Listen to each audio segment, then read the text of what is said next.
Hello friends, Manoj study point पर आप सभी का स्वागत है। मेरे प्यारे दोस्तों, आज हम इस वीडियो लेक्चर्स में क्लास 9 के एक्सरसाइज 6.2 के क्वेश्चन नंबर 6 को सॉल्व करेंगे। जैसा कि क्वेश्चन स्क्रीन पर दिया गया है, आकृति 6.33 में पी क्यू और आर एस दो दर्पण है जो एक दूसरे के समांतर है। अर्थात जो चित्र में हमारा दिया गया है, पी क्यू और आर एस का दो दर्पण है जो एक दूसरे के समांतर है। एक आपतन ए बी, अर्थात ये आपतन ए बी है। दर्पण पी क्यू से बिंदु बी पर टकराती है और परावर्तित किरण बेसी पथ सी पर चलकर आर एस से बिंदु सी पर टकराती है। अर्थात जो ए बी है हमारी आपतित किरण है, वो क्या है, दर्पण पी क्यू के बिंदु बी पर टकराती है, तथा जो बी सी परावर्तित किरण जो आर एस के बिंदु सी पर टकराती है तथा पुनः सी डी के अनुदिश चली जाती है। अर्थात जो सी डी के अनुदिश परावर्तित होकर निकल जाती है। तो हमें सिद्ध करना है ए बी समांतर सी डी है।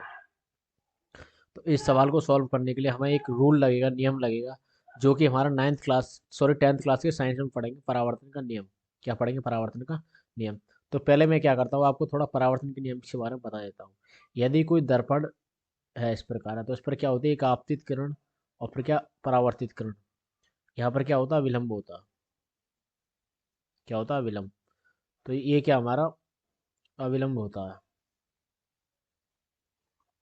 तो ये क्या हमारा आपतित आपतन कोण, और ये क्या, परावर्तन कोण आर।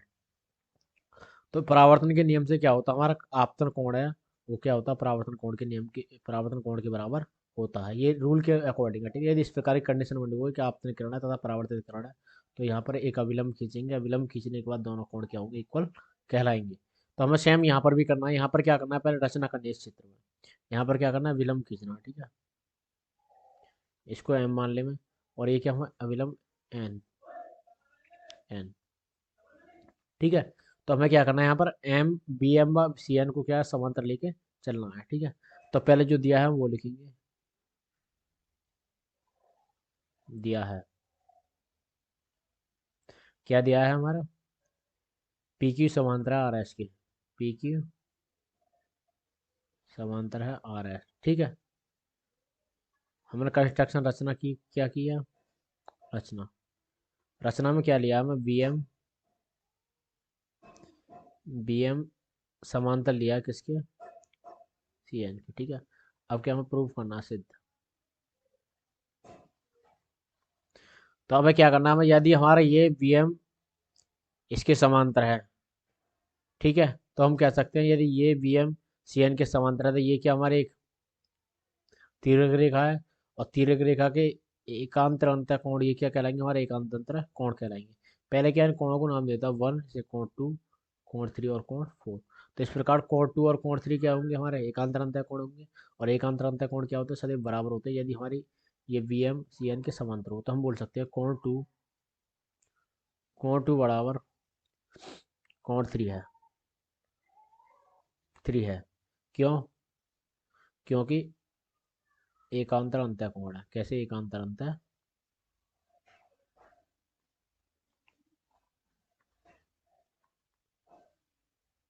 कोण है, ठीक है। अब क्या कर रहे हो, वट परावर्तन के नियम से, वट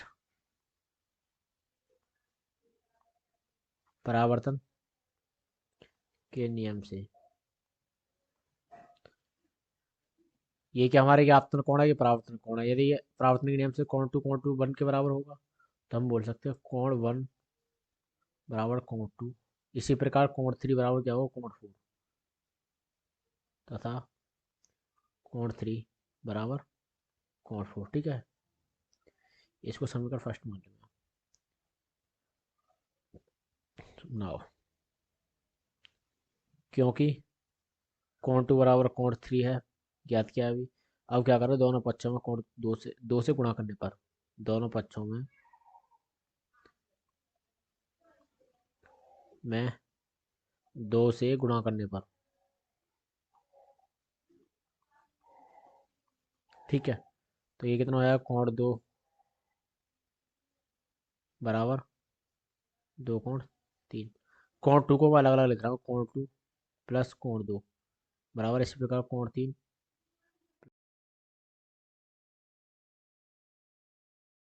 प्लस कोण 3।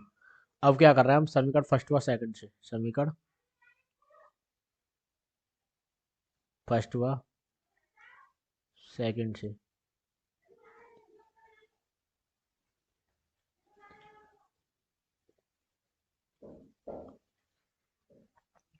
यहाँ कोण 2 के बराबर कोण 1 है, तो कोण 1 प्लस कोण 2 बराबर कोण 3 प्लस कोण 4। ठीक, इस कोण 1 को क्या लिख सकते हैं हम, कोण 1 प्लस कोण 2 को लिख सकते हैं ए बी सी, कोण ए बी सी। इसी प्रकार इसको लिख सकते हैं कोण बी सी डी, कोण बी सी डी।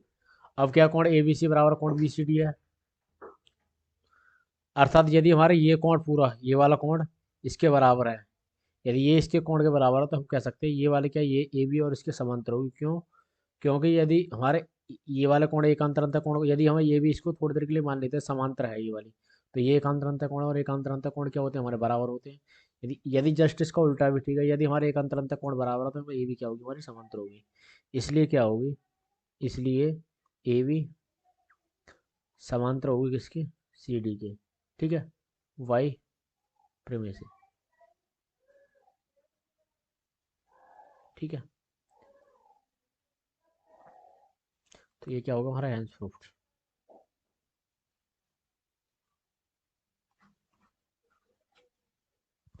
तो मेरे प्यारे दोस्तों, अगर आपको मेरी वीडियो पसंद आई हो तो मेरी वीडियो को लाइक करा और चैनल को सब्सक्राइब करा। Thanks for watching.